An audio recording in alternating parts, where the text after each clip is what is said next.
Welcome to a Walking with J.Beau, an almost daily MAHA walking vlog. MAHA as in Make America Healthy Again.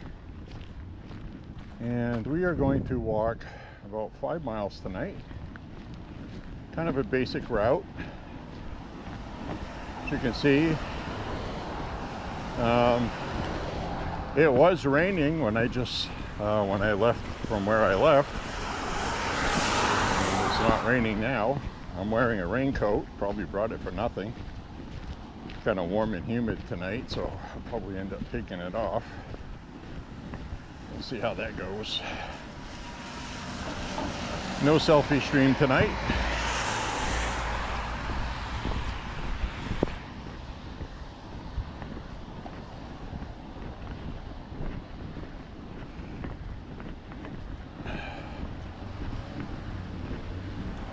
No selfie stream tonight. I have you mounted on my chest. It's pretty warm today, but didn't matter because I was pretty busy today. Wasn't even sure if I was going to walk tonight. Starting to get late. But I only need about an hour and 20 to an hour and a half to walk 5 miles if I have a medium to moderate pace.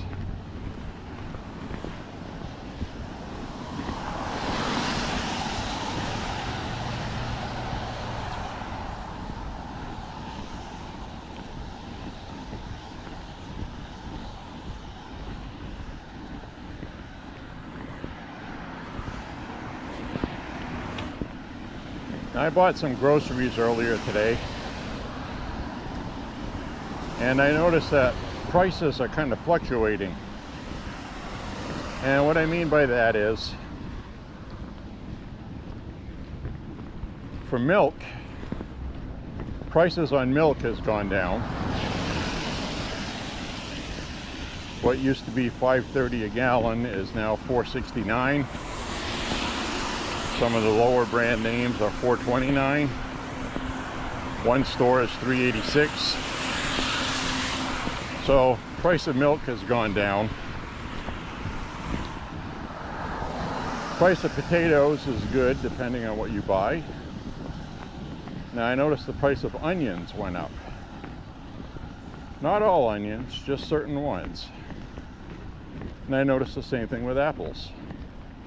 We had a whole bag of like Fuji apples. I don't know where they're imported from, but they were $4.69 or something like that. Reasonable for a 5-pound bag. And then the Honeycrisp apples, $8.96 for a 5-pound bag. It's almost twice the price of the other apples.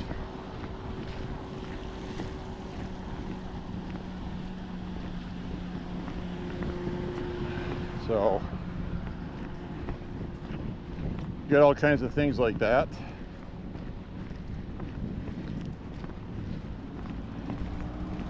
This person that was just driving was completely oblivious to me crossing the street until the last second. I was getting ready to shine my flashlight on them. They didn't see me, which I have in my hand.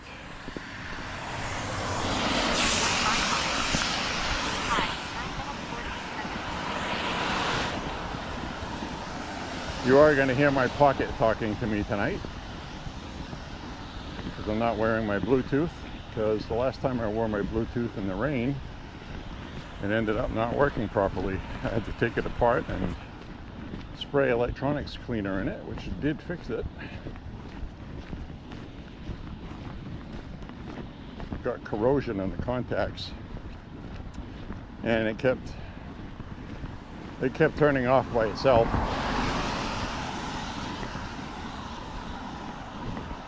Because the battery contact was corroded.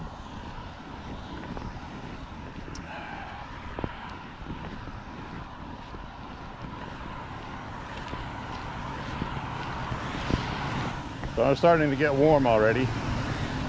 Very steamy tonight.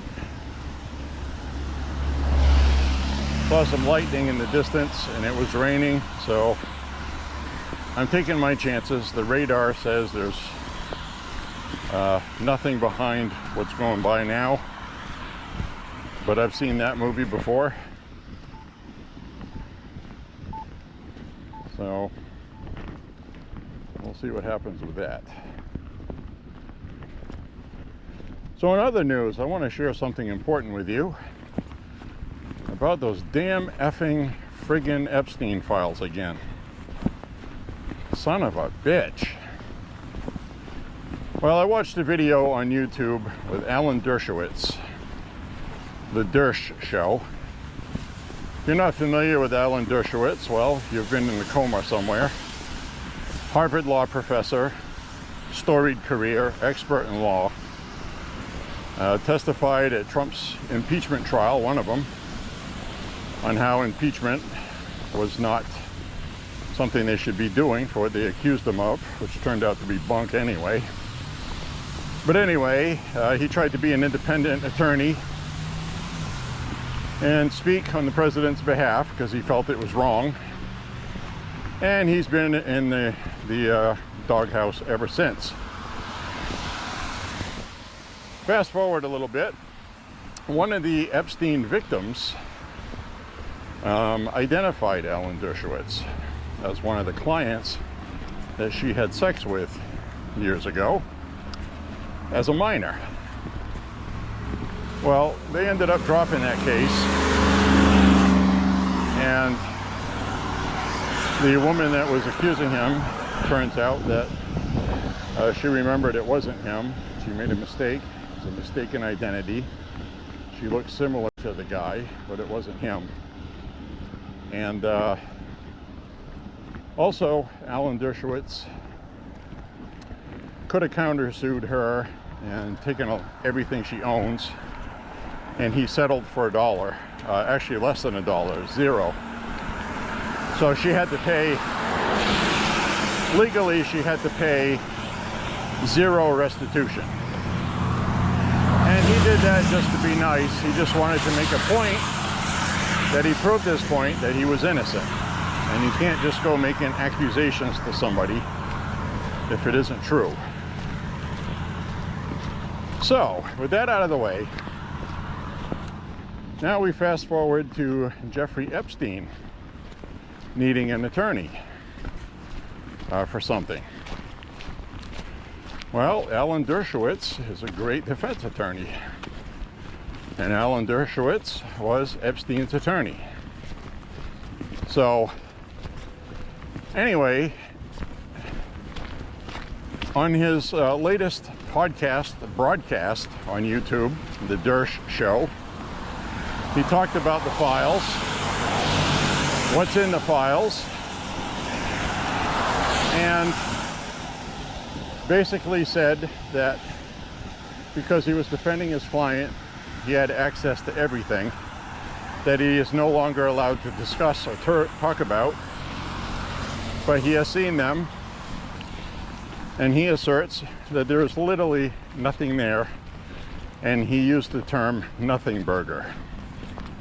which is what I knew already, and I said that on here. And I said whatever files there were, they have been deleted a long time ago, maybe even by Epstein himself when things got too hot before the FBI ever got the files. Dershowitz said that Epstein does not have any ties with intel agencies, and because he represented him, he had to know everything to represent him in court. He said Epstein told him and gave him everything. He said, I have a stack this tall, and he put his arm way up in the air, of all these files, depositions we took from witnesses, people that know, and he says it's a nothing burger. He said the video files that people have been talking about are videotapes, he said, VHS, and he said they're mainly a security camera that Epstein's installed in his office. He said he installed these in his office because somebody had stolen some money from him out of his desk. It was a lot of money. And they also stole a legally registered firearm out of his desk, which he called and reported to the police. So there's a police record of that. And he said he doesn't know what video files that the DOJ is talking about with Epstein that downloaded porn, but he said there are no files with clients in them. Because he would have known about those as his attorney. So he's a straight shooter. I believe him. And he said that people have made such a big thing out of the Epstein thing over the last 10, 15, 20 years that it's taken a life of its own, which is what I said on one of our walks, that if you go discredit it,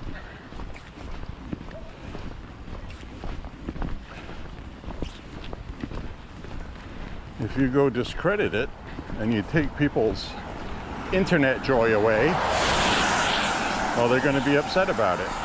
They're going to refuse to believe it. And that's not the big news I have tonight. So I'll wrap up with what Dershowitz said.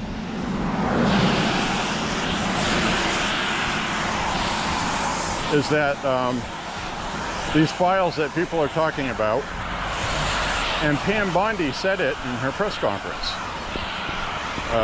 at that cabinet meeting of Trump's. I'll wait till these people go by with the dog.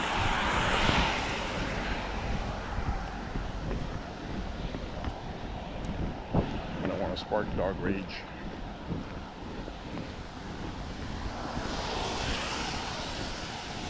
Hi, how are you? 1 mile. So my pocket is talking. You can't hear it because cars are going by. But Alan Dershowitz states emphatically that these files that they're talking about, that Pam Bondi mentioned at Trump's cabinet meeting, are files that have been closed by the courts. The courts have them sealed, they've been closed, and the reason why they were closed is you have testimony from witnesses who experienced something very traumatic. The identities need to be protected of the victims from lunatics. And basically, if they ever release those files, they're going to be redacted court documents. It's not going to have anything important in there. Names are going to be blotched out. And the base is not going to be happy with that. They want to see everything, and they're not going to. They're not ever going to see everything. And they're going to cry foul, and they're going to say that it's still being hidden from us. It was all redacted. Well, people in sex cases that are victims have rights, privacy rights. And the court seals those up, not just for Epstein, but for everybody. Because when it happened to them, they were minors. And it's not going to be released. All right, so now we're going to move on to the good news, which that's good news too, because basically Dershowitz was saying there's nothing going on, there's nothing to see. A lot of this is just internet hype that's been going on for a long time. And Pam Bondi's press conference and the way she answered that and the way Trump answered it, he said the simple fact is Trump is very busy and this is an annoyance for him. But he didn't seem to grasp how important this was to his voters. Now he knows. So that goes to my next piece of information we're all going to have to look forward to, where I can proudly go online and say, see, I effing told you, fool. So Charlie Kirk has insider information like he did during the election. He's been to the White House several times. He's a high roller in MAGA. And he basically got the message to them that you guys have to do something about this. You have to. This is giving fuel to Democrats. It's hurting Trump's poll numbers. People think that Trump ran on transparency and how the government has been lying to everybody since who knows when. Everything has been kept a secret and lied to the American people. And there's a lot of merit to back that up. But basically, Charlie Kirk was reminding them that you look like those people that used to hide all this stuff. And you have to have transparency on this, even if there's nothing. They know there's nothing, and they can't believe people are freaking out this much over it. And it's just been a communication issue because Pam Bondi was not very good in that cabinet meeting, and I didn't like Trump's answer either. But I understand he's weighing tariffs on Putin, he's dealing with the Ukraine war, sending him weapons. He needs to find out how much our stockpile is so we don't shorten ourselves. Then you get all this going on with the EU and tariffs, Canada, Mexico. A lot of stuff going on. He's busy. And to him, because he knows this Epstein stuff is a nothing burger, he's like, why are we wasting time on this? So, but it has been a problem with trust. If you don't have the trust of your voters, then you don't have very much. So even though the Epstein thing is a nothing burger, I trust Trump, I trust Patel, Bongino, and I trust what we've been told is true. They're going to have to put it out there for the skeptics. So you have prominent Democrats accusing Trump of diddling children.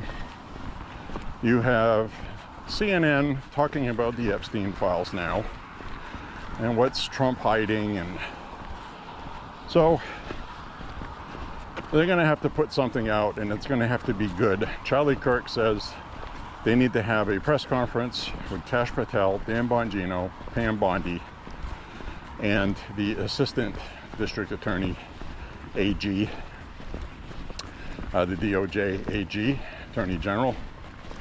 I forget what his name is. And I'm sure they're going to do that. Charlie Kirk was saying they have something in the works. Something is going to be, something's coming. He said something big. All right. He said, he also mentioned that he's heard talk in the White House about a special counsel to investigate the whole Epstein thing. And a press conference, and I think that would satisfy the base. Even though you're still going to have a certain percent.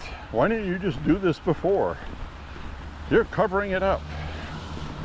You're stalling. Now we have to wait for a special counsel, which can take a while. It can take over a year. So basically nobody's going to be happy no matter what. But I'm going to be able to say, I friggin' told you so. Because they're going to have a press conference. They're going to say there's nothing. The video that they have is going to be files downloaded by Epstein. And they're going to talk about a couple of files, security camera tapes that Epstein has.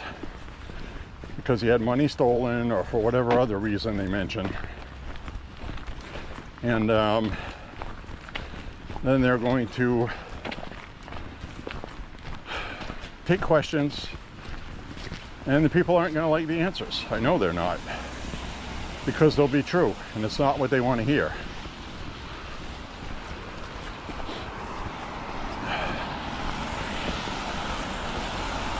But I'm pretty fucking pissed off still at a lot of MAGA people. You know, this is doing more damage to Trump than anything the Democrats or the media could have done in the past 10 years. So, yeah, this pisses me off. Does it really damage Trump? No, it doesn't, but it creates doubt. And then if he wants to do something else, people are going to question it, and it's playing right into the hands of the Democrats. And as I've told you many times on these walks, I fucking hate the Democrats, and I hate anyone giving them ammunition. We worked too damn hard to get here and lose it over a freaking creep like Epstein. So they're going to do the right thing and get that stuff out there. The other good news that Anderson Cooper looked like he was going to cry about tonight was the official news service, Pravda, in Russia, has been running anti-Trump propaganda, calling him a warmonger now, for turning on Putin and betraying him as a liar. So that's good, because Anderson Cooper had to say, well, okay. All these years saying that, you know, Trump was a Putin humper. Now all of a sudden, you know, all these Democrats, what does Putin have on Trump? He's blackmailing him. So Trump is now forced to give Ukraine what they need to defend themselves. And Trump said there are stipulations with that. We're not giving this stuff. We're not giving it to Ukraine. They're going to have to pay for it. And the EU is going to have to pay. So that's the stipulation in that. So this isn't like more free military aid for Ukraine. Trump got all of NATO to put up 5% of their GDP for all countries, regardless how big or small. So if you have a large GDP, you're going to pay the most, which is what we do. We pay the most. So we went from 2% GDP to now paying more than double what we were before, but the other countries are now paying when they weren't paying before. They weren't even paying 2%. And Trump told them, if you guys don't do this, you're going to get nothing. We're not going to give you any money. Good luck. And they knew he meant it. So yes, we're paying more, but you can look at it as a down payment of staying out of World War III, for one thing, because now Ukraine's going to have what it needs to defend itself against Russia. I still think that's a lost cause. But, you know, Trump has to play this out. He can't just let Putin take Ukraine. And, you know, I don't like it any more than you do. But the reality is, that's the reality of it. I don't want to be involved in Ukraine at all. Nothing. And that's what I was hoping for. I was hoping for a peace deal. But Putin's not doing that. You know why? Because he can taste victory. He knows Ukraine's going to lose. So he's been humoring Trump. And Trump said today, you know, you have a nice conversation with the guy, He goes, I come back to the White House and I'm talking to the wife, he says. And he goes, yeah, I had a great phone call with Vladimir Putin today, honey. And he goes, yeah, she goes, yeah, well, guess what? He just bombed a whole bunch and killed a whole bunch of people after your phone call. So, you know, he goes, that's not good, you know? So he basically said Putin's a liar. He goes, for a while, he goes, I think he wanted peace, and, you know, he's a good talker, but, you know, he said eventually you have to put your money where your mouth is, and he's not doing that. So the negotiation's over, I guess. So not only are we going to be supplying Patriot defense missile systems and javelins to Ukraine. The javelins are very deadly on Russian armor. Russian tanks have been destroyed in the hundreds. It's costing them a fortune. But Russia has a lot of industrial resources, and they'll keep building the tanks. And they either have to borrow money or whatever, but which comes to the other part of my conversation. Trump is imposing 100% tariffs on Russia if Putin doesn't come to the peace talks within 51 days or 50 days. I think he said 50 days. So that's less than 2 months. And he said if Putin does not come to the table to talk, it's going to be 100% tariffs on Russia and 100% tariffs on any country. All right, listen to this.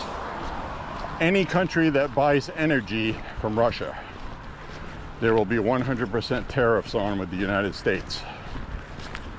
On any country that buys natural gas or oil from Russia. You know what that means, don't you?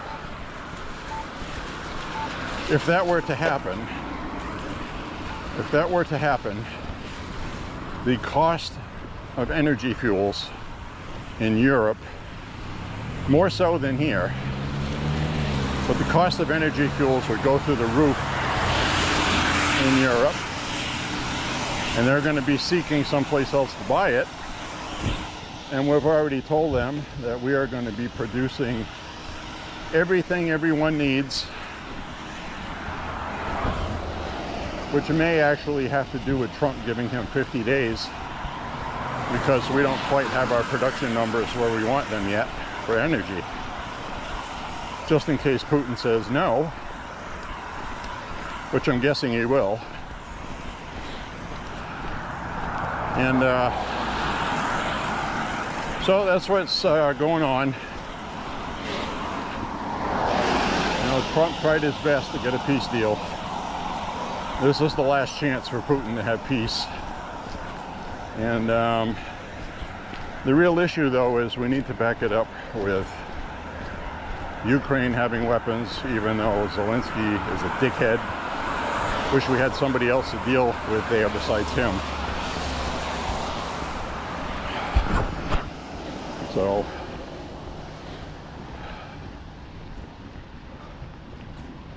So Putin's a dickhead, Zelensky's a dickhead, Biden was a dickhead, Boris Johnson was a dickhead.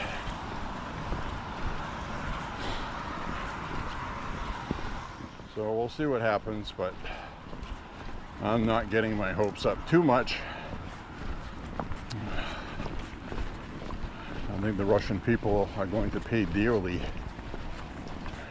for what's been going on in Ukraine. Russia's not going to have money to fight with, no matter what kind of deals they have with China. I mean, they're already selling energy to China.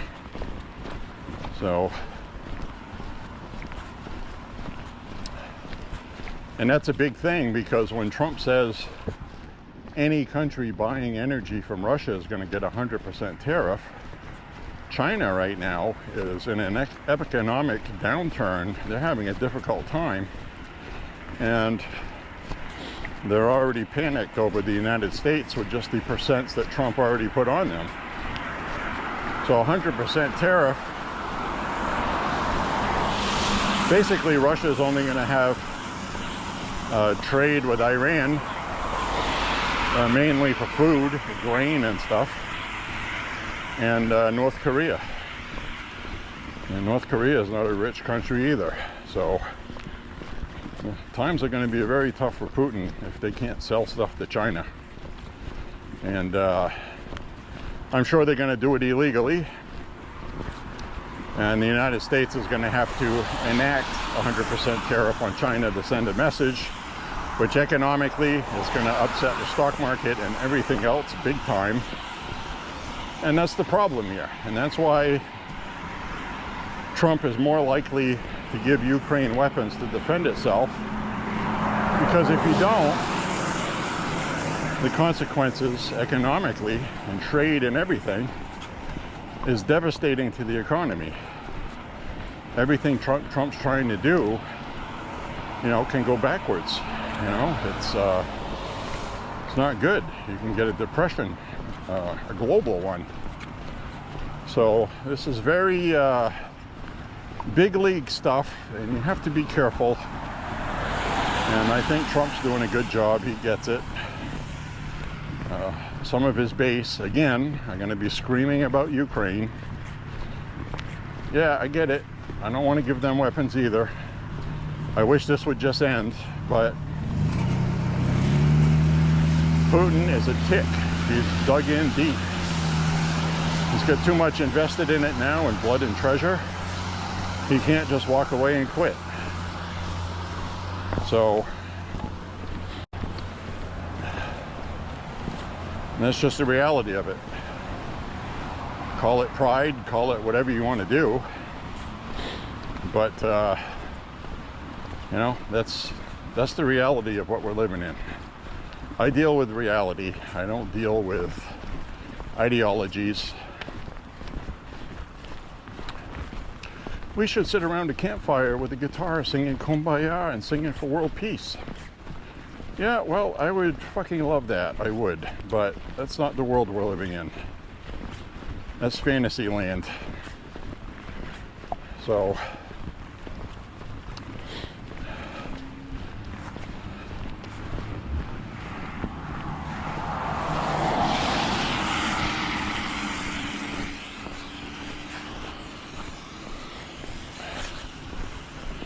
coming up on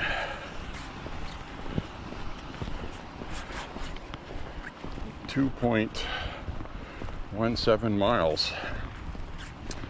So I am going to go straight down this way.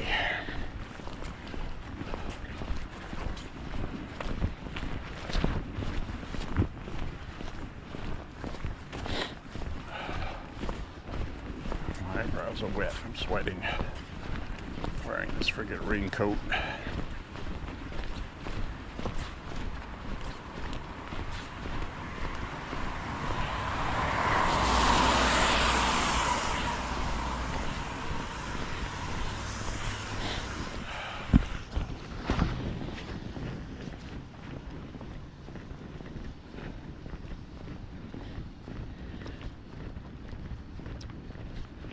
I have sweat running down my arms.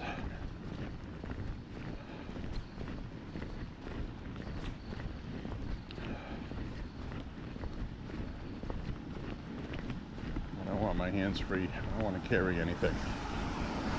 And there's no breeze at all whatsoever.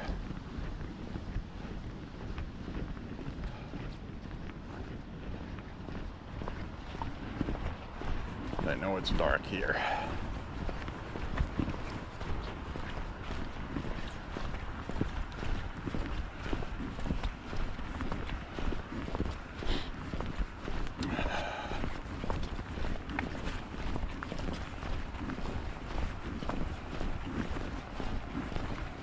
So the sweet onions today were a little over $4, and the yellow onions were almost $6. So there's like big discrepancies in produce having to do with tariffs. You know, the biggest problem with tariffs is what I've seen people talking about ammunition. Prices are going to go up. They're going up. They're going up because of tariffs. Well, that's partially true, and I'll explain. The whole point of these tariffs is if the stuff is made here, it's not tariffed. 80% of the ammunition we buy is made in the United States. 20% is made in Europe or Brazil or elsewhere, South Korea, for example. I believe PMC bronze is made in South Korea. That's why the prices are low. And prices for that stuff may start going up. But the prices for the American stuff should be going down. And what's going to happen is there's two possibilities. One, the competitors from South Korea aren't going to want to lose the ammo market in the United States. So they are going to eat the tariff costs to keep the prices competitive with the companies here. The other thing, and the White House said they would be watching for this, is American companies raising their prices because they see an opportunity to raise their prices to profiteer, because tariffs are going to raise the prices of their competitors, so they're going to raise their prices here just enough to be cheaper than the competition, but not as low as they should be. So there's a lot of fear-mongering videos on YouTube. I would advise you not to watch those. From what I've seen, 3/4 don't even know what they're talking about, which is usually the case on YouTube. So they have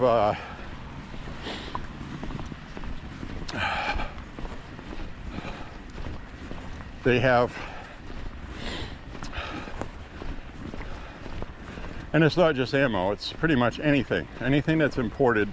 If the prices go up, whatever's manufactured here domestically, you're talking about companies here profiteering to cash in on it, if you get what I'm saying.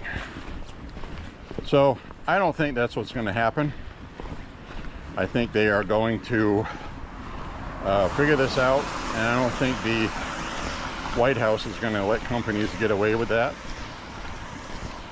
A lot of these ammo manufacturers are very large companies, and a lot of Republicans buy ammunition, so it's not like something you're going to be able to hide from people. But if things run the way they're supposed to, they will, companies importing will change the tariffs. They will absorb the cost. Now, this is the second time this police car drives by me here. That is unusual. And he's driving by slow. Distance 2.5 miles. So, Times 42 minutes 24 seconds. could be looking for somebody. They don't know who I am. This is a route I walk all the time. Plus, I'm video recording it on my chest. So, if he stops and asks me questions, we'll have it on video.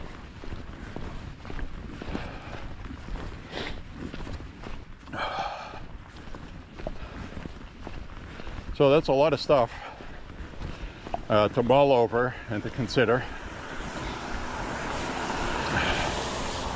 So just thought I'd shoot that out there. But to reiterate, the White House is planning something big on the Epstein stuff. And it's just going to be for transparency. But the answers they had before aren't going to be any different. And people are just going to have to accept that. Like I've said for the past 2 or 3 walks. There's nothing there. There's just nothing there. They can't manufacture it. They said there's nothing there, but apparently it wasn't good enough for the base. And the White House will make it right.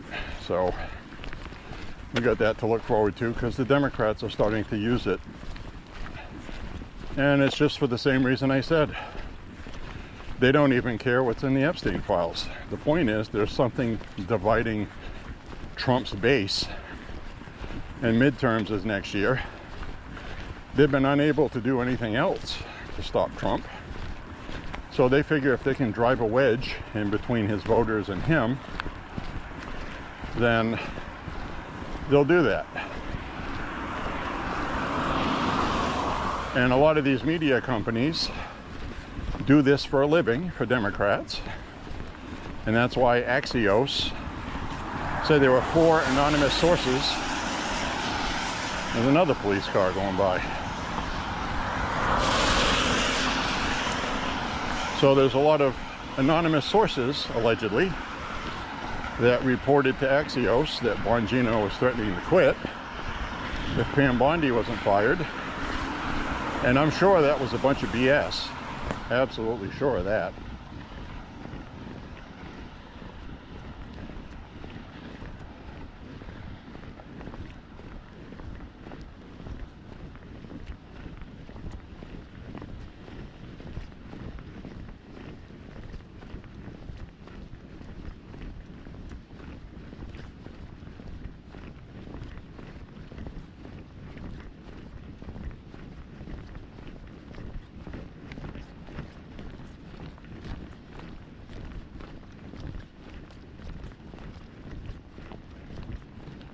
So that's just the reality of that. And so they're gonna have an official release and press conference, I'm sure of that. And we'll just see what happens.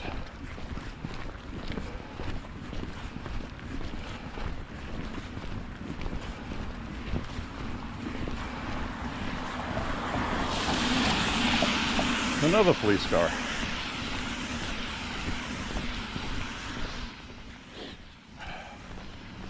It's a police car again. I'm absolutely sure now they're following me for some reason. Well, there's reports for this neighborhood. Too much of a coincidence. Police car goes by twice. The police SUV went by once. And now this cop just went by again. So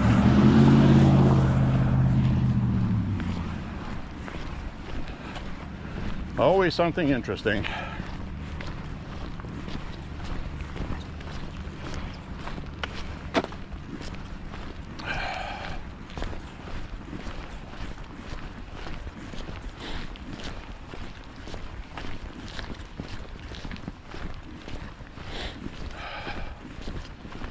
I know one thing, I got a damn good sweat going right now.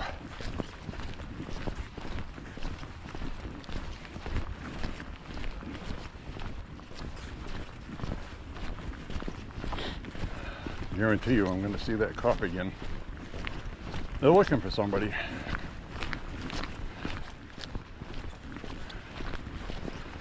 They'll probably figure I don't look suspicious.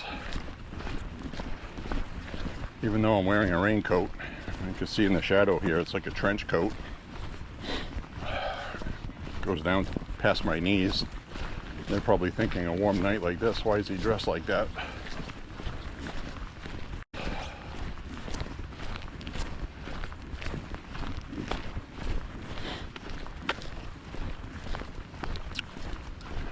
Anyways, that is my opinion on that stuff.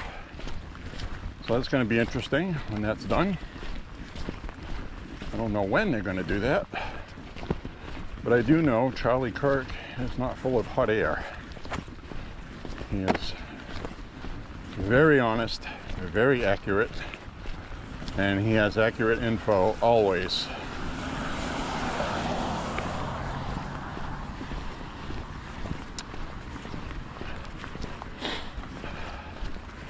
That much you can be certain of. So if he says something's cooking, something is cooking. All right? Alrighty then.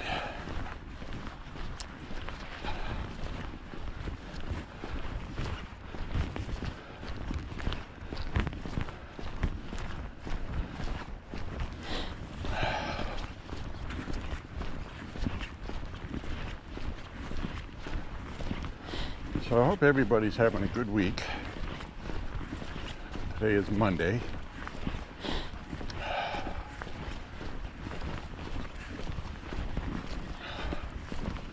Monday the 14th.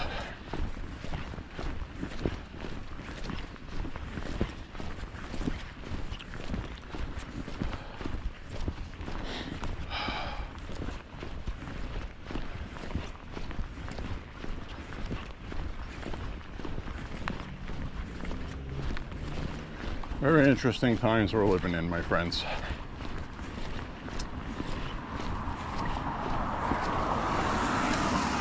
So the other thing I wanted to talk about tonight is the Ruger Mini-14. The Mini-14 is a great rifle. I own a 2011 law enforcement model. Has the government barrel designation, which is an 18-inch barrel with a 2-inch bird cage flash hider on the end. Threaded barrel. It's a patrol model. Originally it had a polymer black old-fashioned style stock, rifle stock, which I still have. Sometimes I put it on there. Mainly though, I use the wood Mini-14 stock I purchased for it, an official Ruger one from Midway, and but my favorite one for shooting with accuracy. Distance 3 miles. Time 50 minutes 40 seconds. That's my pocket. We get 3 miles. My favorite one is the tactical stock, but the folding stock that I bought for it. The entire firearm weighs 9 pounds with that stock. There's absolutely no recoil, hardly noticeable. It feels soft when you shoot it, as the saying goes, and it's very accurate. It's got a nice pistol grip on it. It's got an adjustable stock that folds, so you could use it in a small hallway for home defense easily, kind of like a shotgun with the 14-inch shotgun with the pistol grip handle to make it legal. And so it's a very steady firearm to shoot with that stock on it. The wood stock, you need to take a little more time, tighten your grip a little more. And the polymer stock is very light, so that one has more recoil, but it's lightweight, easy to carry, and that was considered a tactical stock back in the day. So the reason why I'm talking about it is I have a 5.812 series, which has been discontinued. That was made for law enforcement, which they all use AR stuff now, probably Ruger and somebody else. And my brother Jim bought a tactical, which has a 16.2-inch barrel as opposed to the 18, and has a bird cage on it, flash hider, aka flash hider, and it's a newer one. It's only maybe 3 years old, and was having problems. Now, my 2011 one, it takes about 10 to 11,000 rounds for the recoil spring to give out in a Mini-14 on average, and I had to replace my recoil spring. So I have a lot of rounds through my rifle, and still functions flawlessly, perfectly. Now, my brothers had a weird phenomena I have never seen before, where you have a loaded magazine in it, and you're shooting, and one round shoots, the next round hangs up, jams. Shell casing gets blocked in between the bolt and the front of the receiver with the bolt door open, even though it's not a door, if you know what I mean. The opening is open. And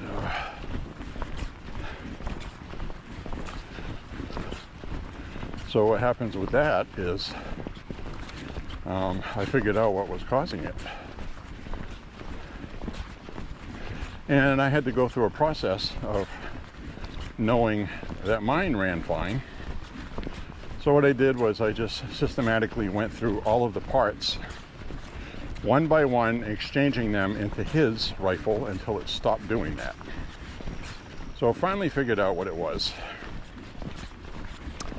It was the bolt stop ejector. This little metal piece in there that's held in by a little gate on the side of the receiver that you push up. It's a little metal plate. It holds the ejector in there, which is also the slide stop. So that's what it was. I put mine in his rifle, then it functioned perfectly. I took it out and I put his back in, and it was malfunctioning every other round. And you have to remember that you have a magazine that's stacked. So you have a bullet here, another one sitting on top, just off kilter from it. Then you have another one that's off kilter from that. And it kind of, they're all offset from each other, one side left and right. So what was happening is one round was chambering, shooting, the slide kicks back, and it was ejecting. The ejector was kicking it out off the extractor. Now, the slide would go back, chambering another round from the opposite side of the magazine. Now, that opposite side of the magazine, every single one of those was a failure to eject. The left side of the magazine, they all ejected. The right side would not eject. So you get one that would eject, one that wouldn't eject, one that would eject, one that wouldn't eject. And what happens is it causes double feeds when you're live firing, or the casing will get stuck in the bolt and the bolt will be hung open by a jam stovepipe. So figured that out. Now there's a fix for it.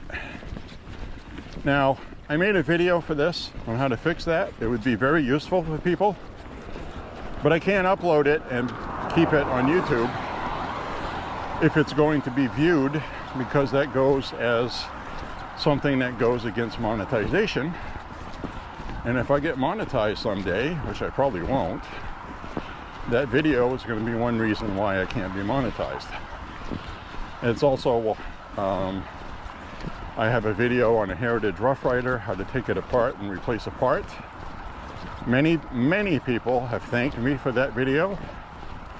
I have a video for the J.Beau 1873 Cattleman 2 on how to change the pawl in it, how to disassemble it, and those kind of videos go against the terms of service for monetization. So it comes down to, I would have to delete those videos and then apply for monetization again, and hopefully it would pass. So I don't think I'm being denied monetization for what I'm talking about. I think I'm being denied specifically because of firearm content, more specifically how to disassemble or repair things. I have a video on there, how to make your own percussion caps, for example. That is another very popular video. I would have to delete that or remove it. Salute flag when we go by, right there. And the other thing is I think that's really what the root cause of that is. And when you apply to be monetized, they don't tell you what videos were infractions. But they told me there was content on there that they can't monetize me because of it. So do I stand on the principle of that because they are popular videos and they have helped people, and remove them so I can have ads on my channel and make a few bucks, which probably wouldn't be that much, or just leave it there for principle's sake. Distance 3.5 miles. Just hit 3.5 miles. 59 minutes, 12 seconds. 3.5 miles in 59 minutes. Pretty good time. That's approximately 18 minutes a mile. Or actually less than that. No, it's about right. About 18 minutes a mile. So that's the issues with that. But anyway, back to the Mini-14 thing. I got sidetracked. Is that little metal plate resting against the ejector.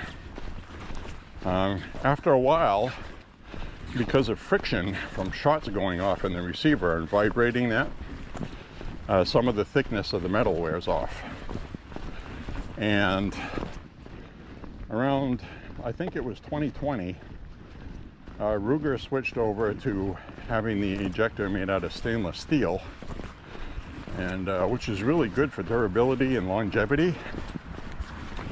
But I think what the story is before they didn't use stainless steel. They just used like a hardened steel. And I think that was forgiving enough against that metal plate that it didn't wear it out. The stainless steel one, because it's a harder steel, I think is causing more friction with that metal plate. Could be wrong about that. But I will tell you, many people have had this problem. So I'm sure Ruger is aware of it. And I'm sure if you send it back to Ruger, they'll fix it. Don't know if they'll tell you what they did. They may have replacement parts for it that work better. I don't know. But there is a fix that works. And that is, you take a little thin metal shim, flat piece of metal, really thin, and you lay it on top of that ejector with that plate that slides off. Take the plate off, and you put that metal piece on top of your ejector, and then you slide your little gate back on with the shim in between the ejector and the plate, and it takes up just enough room to put just a little bit of pressure on the ejector to keep it stiff and stop it from being loose. And damned if that didn't do the trick. I never would have thought of that in a million years. But other people have had that problem with the 580 series, specifically the ones after 2020, the newer ones. And people are rightfully upset about it because, you know, it's a $1,000 rifle or more. I bought a used law enforcement police trade-in for $780. That was used. Which, by the way, was an excellent buy. It's my favorite rifle. So, there you have it. That's what the issue was. Isn't that crazy? Who would have thought that? First thing you would think is, okay, there's something wrong with the chambering of the rifle. There's something wrong with the gas block. There's something wrong with the recoil spring. There's something wrong with the guide rod. Maybe it's bent. There's something wrong with the charging handle. The slide is bent or worn or broken, or, you know, there's something wrong with the magazine. Well, my good magazines did it in his rifle. His magazines did it in his rifle. All of them. I think there was only one of my magazines that didn't do that with for some reason. And it was a different year of Ruger magazine. So the tolerances are very tight with Ruger. If you own a Ruger Wrangler, you'll understand what I'm talking about. Most Ruger firearms have very tight tolerances. to the point where they can actually be detrimental to enjoying them. So that's what's the issue with this. That ejector just had to stop vibrating around where it was sitting in. Just needed a little bit of pressure behind it to keep it solid, and then everything worked fine. But we ordered a part for it anyway, just for safety's sake. Not that that would be unsafe. But anyway, the point is I had a video showing people how to do that, and decided not to upload it, even though I know it would be helpful.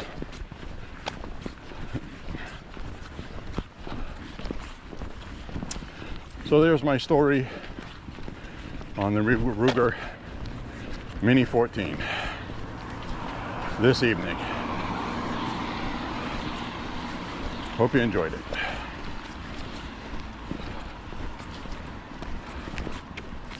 And I am absolutely drenched in sweat.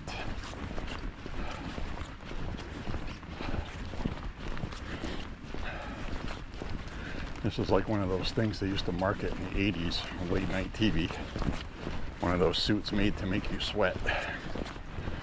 Sweat your fat away.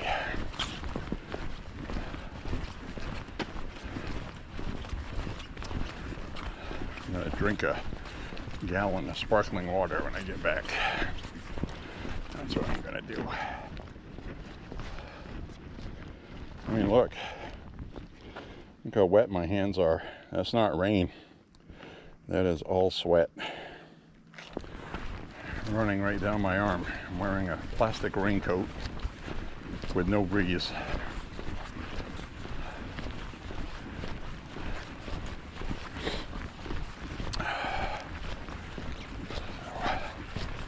I don't think I'd be much cooler if I took it off, to be honest with you. Very, very sticky tonight.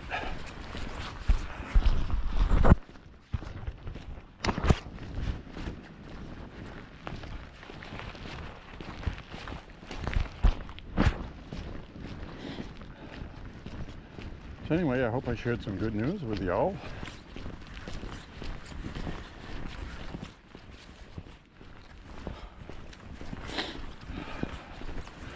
On this MAHA walk this evening. Last part of this walk is going to be very dark tonight. I got my flashlight.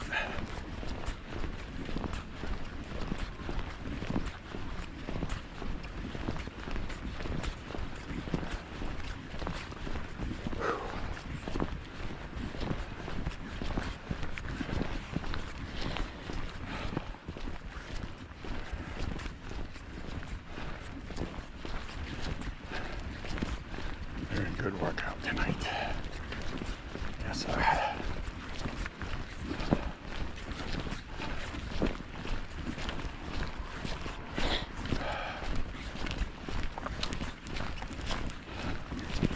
I just want to say I love all 50 of you that watch my walks. 4 miles. Time 1 hour 7 minutes 20 seconds. 4 miles.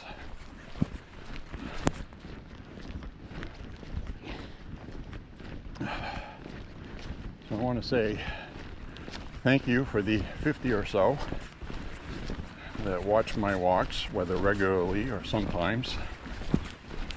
And like I said, I understand that you're not going to watch every minute of every walk. And if you do, thank you.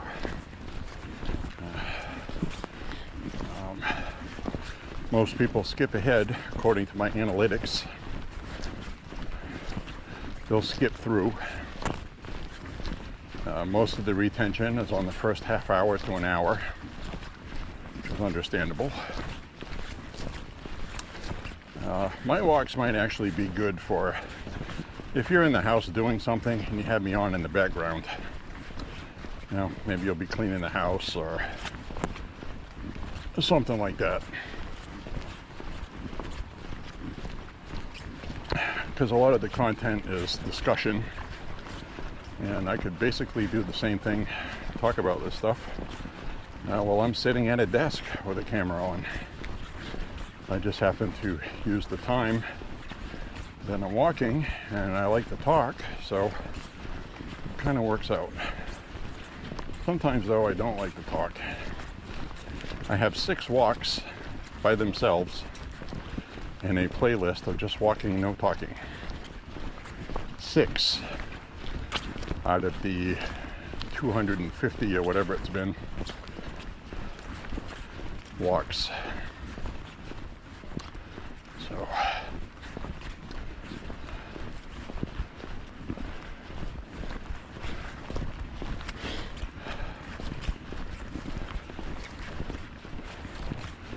started recording these walks in November of 2023, I believe, but was walking before that without recording.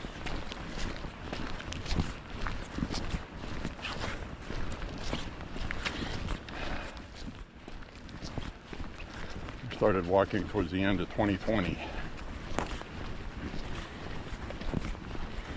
or beginning of 2021, one or the other.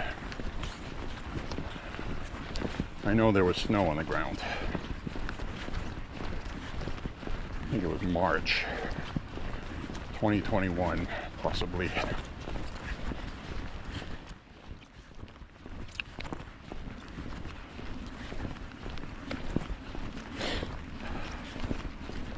Well, it's definitely late enough tonight.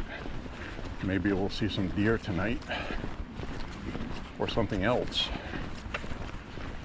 See if there's any eyeballs out in the woods looking back at me when I shine the flashlight. Hopefully not a werewolf. That'd be an easy target.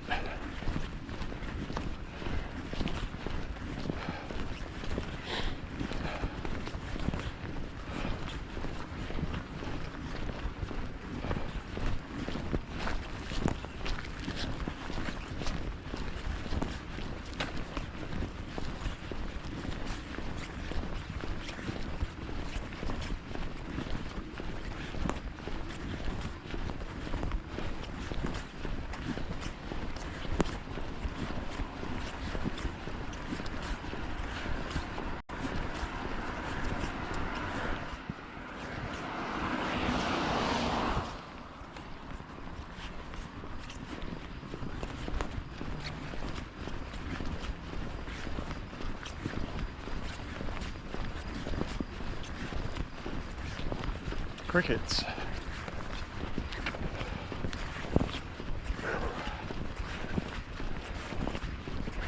Almost home free here.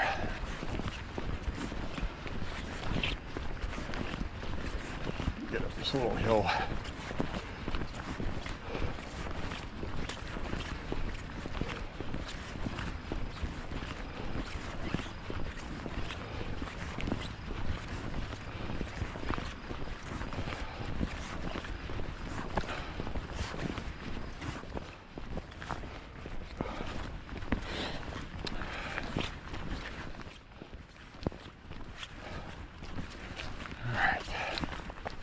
I'm walking at a damn good pace tonight. It's all about the workout. It's not so much the route. It's not so much how far you walk. It's the kind of workout you have while you're walking.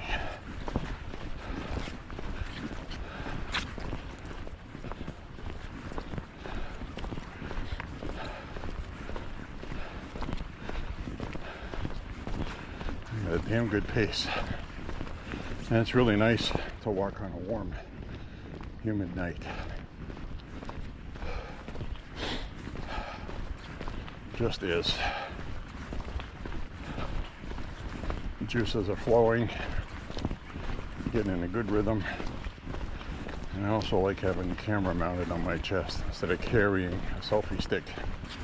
Although the videos are better on selfie. Watching them back. I don't know why. And I don't have it on myself the whole walk, just a piece of it. Most of it is what you're seeing now. That little human interaction in there. I think tonight I'm going to walk across the street with traffic at my back. And I'm going to put my flashlight on, as you can see. And you can see where I'm walking. Oops, big rut here.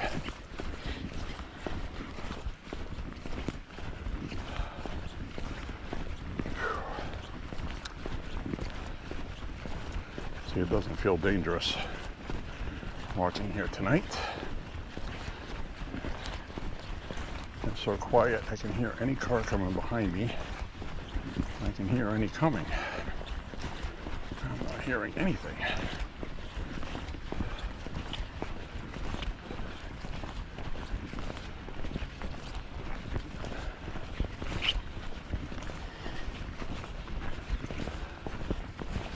Hopefully I'll get a werewolf in the bushes.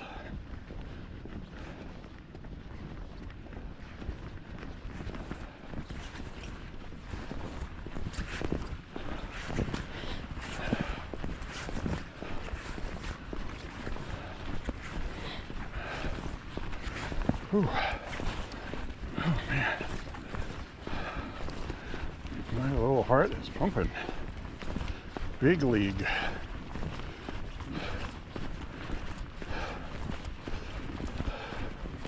Distance 4.5 miles.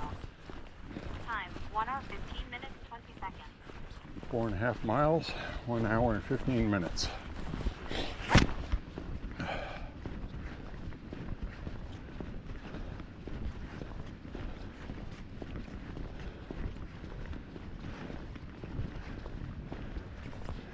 Now I got it, flashlight on beam.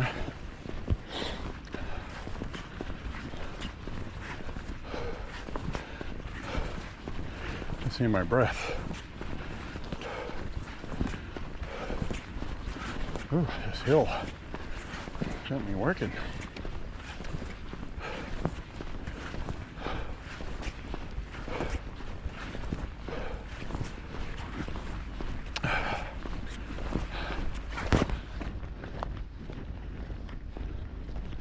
Kind of nice though, because it's quiet.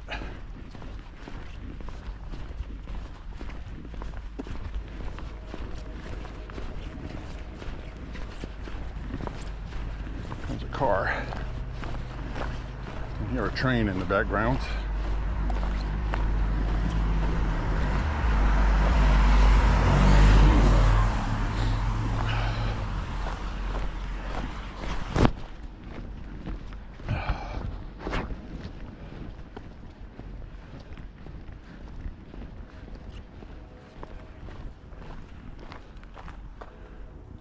See something reflecting down there.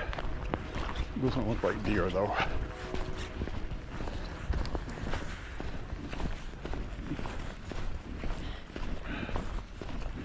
I don't know how well this is going to show on here. It's pitch black here, pretty much. A lot of times I run into deer in the bushes here. They scare the crap out of me. Don't see any tonight.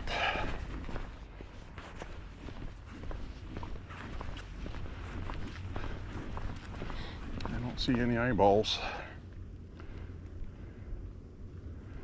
No eyeballs. Those reflector things is that camper trailer. Nothing in the woods, which is good. I don't want to see eyes looking back at me in the woods. Start thinking of horror movies.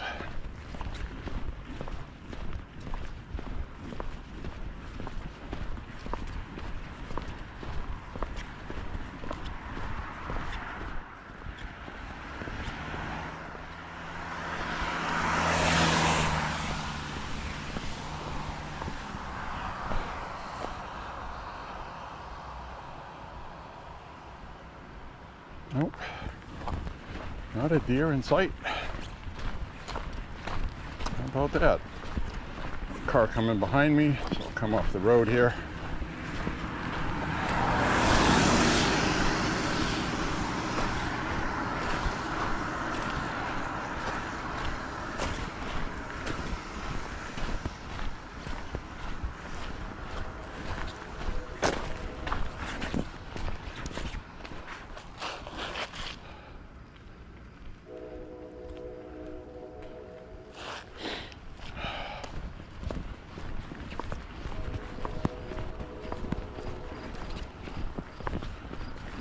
turn this off now.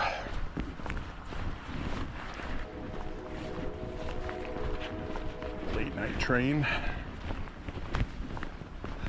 On a midnight train to anywhere.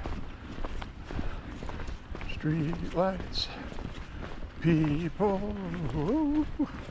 Everybody knows that song by Journey.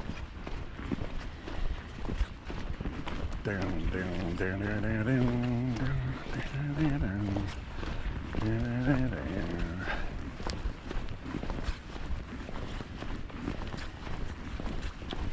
Good album.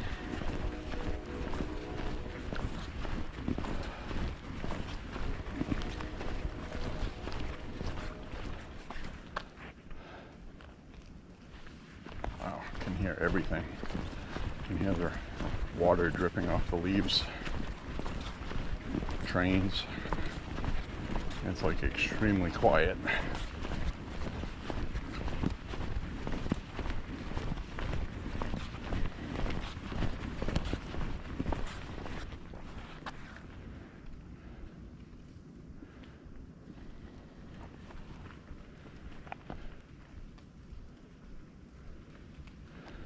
Monday night.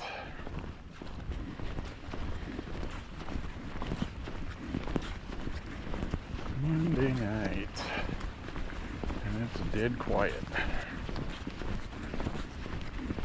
It's going to feel nice when I walk into the AC.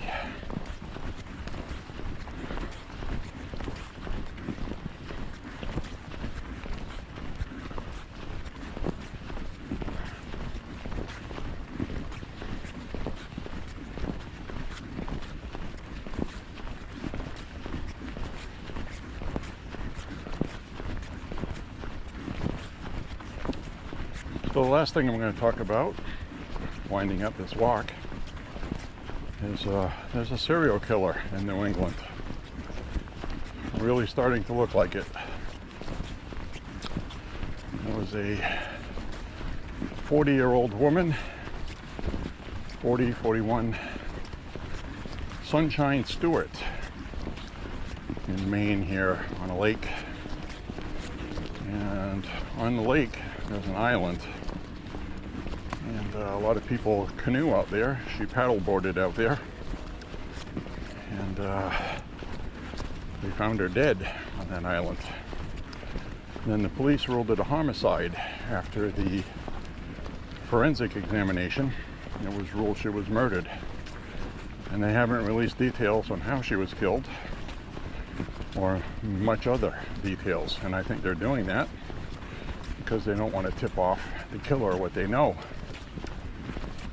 And the reason why I say that is the Maine State Police, I can tell you, are extremely competent in murder investigations. They solve many cases, and they're very good at it. So I have confidence that they're working on it.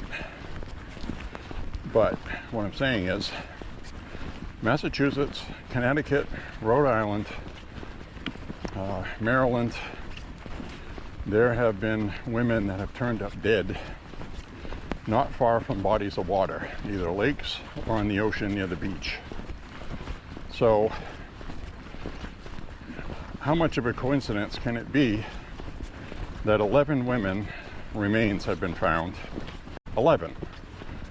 All of them were near bodies of water. Some of them, they haven't been able to rule if it was homicide or not, but dead bodies were found, okay? And the issue with that is, one of the women that was found was only a head. They found a skull. No other remains, just a woman's head. It was a human skull. They don't know where it came from or who it belongs to. You'd have to have a DNA sample, and it would have to come up in DNA databases, which there's certain ways you can get in the DNA database. Distance 5 miles. We just hit 5 miles. 1 hour 23 minutes 58 seconds. So we did 5 miles in an hour and 23 minutes. Good time. So what I was alluding to is a year and a half, almost 2 years ago, there was a serial killer they caught. He's an old man now. And they caught him with DNA evidence.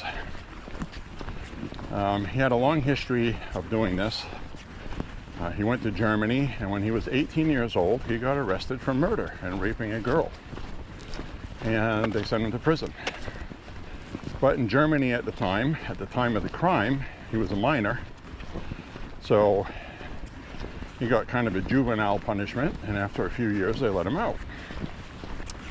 He came back to the United States, California, and wouldn't you know it, 2 or 3 women disappeared within a 5-year span from where he was working as a security guard. So, you know, there you go. He's a security guard after he was in prison in Europe.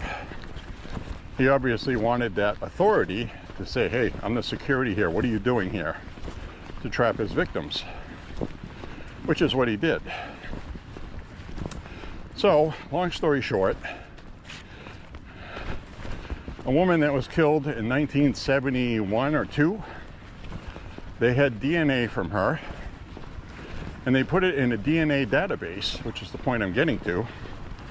The killer never had his DNA on file, but they got a hit on a relative of his that had DNA that was the same family. So they figured out that the killer was in that person's family.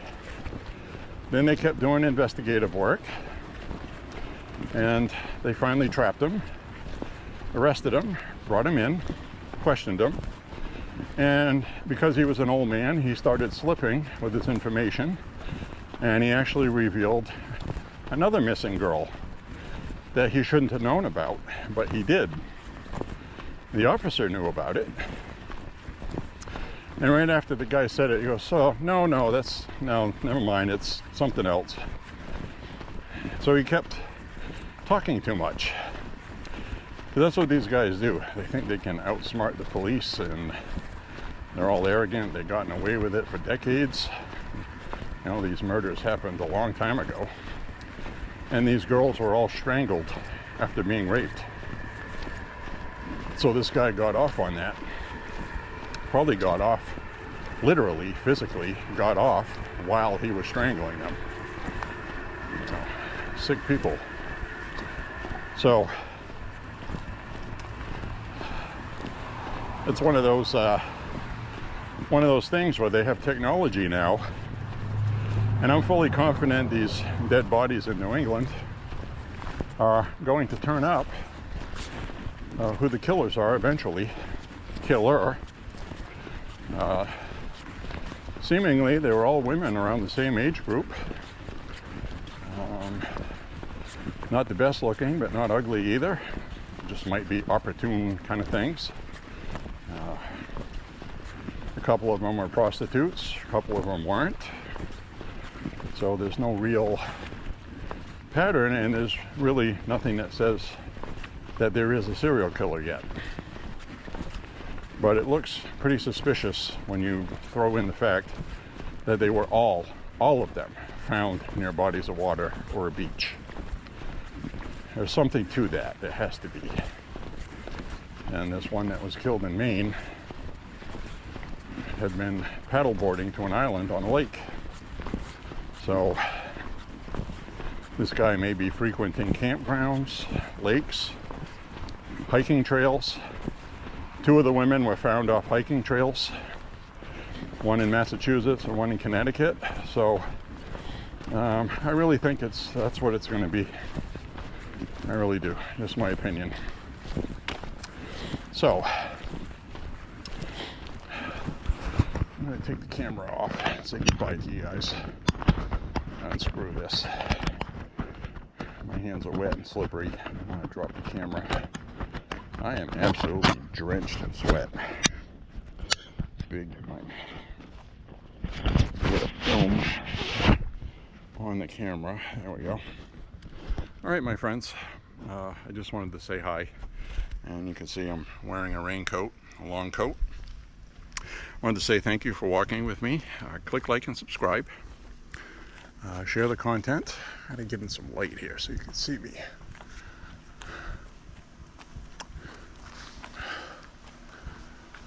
There we go. So anyway, click like and subscribe, share the content, say a prayer for Trump and the country. I'm glad this Epstein thing is about to be cleared up with everybody, finally, before it's too late. And then we can get back on with MAGA business. So anyway, have a beautiful week. We'll see you on the next walk. And God bless you all. Say a prayer, seriously, for Trump and the country and your family. Bye-bye, everybody. See you soon. See ya.